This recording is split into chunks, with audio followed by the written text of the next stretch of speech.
За school mapping гэдэг одоо энэ газар зүйн мэдээллийн тогтолцоонд мэдээллийн систем дээр үндэслэн суурилсан одоо энэ хөрөнгө оруулалтын төлөвлөлтийн системийг бид нэр одоо өнгөрсөн жилээс хэрэгжүүлж эхэлж байна. Энэ жил ихэд бид нар одоо энэ 24, 25 оныхоо хөрөнгө оруулалтын төлөвлөгөөг одоо энэгээр хийнэ.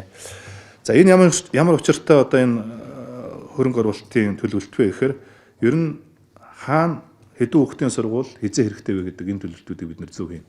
Одоо Монгол улсад бол илүү улсын их хурал дээр хөрөнгө оруулалт батлахад тухайн тойргоо сонгогдсон улсын их хурлын гишүүд эсвэл аймгийн засаг дарга нарын гэдэг юм уу сумын одоо засаг дарга нарын иргэдийн хурлын оролцоотойгоор одоо энэ төлөвлөлтүүд хийдэг. Гэтэл харамсалтай нь энэ бол яг тухайн орон нутаг дээр байгаа хүн амын одоо өсөлт хэрэгцээ шаардлага дээр үндэслэж хийгддэг учраас бол одоо энэ буруу төлөвлөлтүүд явагдаж буруу одоо үр дүнгүй хөрөнгө оруулалтууд болдог. За одоо өнөөдөр ягаад би ингэж хэлхийг хүсэж байна вэ гэхээр өнөөдөр 500-аас доош хүүхэдтэй сургууль 432 байна. Бараг үндсэндээ 2 сургуулийн нэг нь 500-аас доош хүүхэдтэй гэсэн.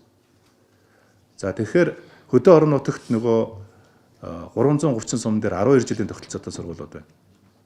100 хүрэхгүй хүүхэдтэй 200 орчим сургууль.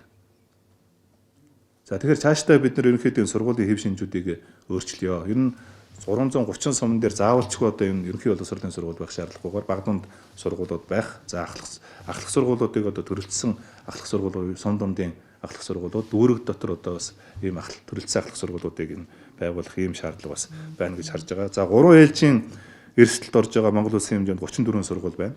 За энэ 34 сургуулиас 18 сургууль өнөөдөр түрээсийн байрыг түрээсэлж одоо сургалтын үйл ажиллагаагаа явуулж байгаа.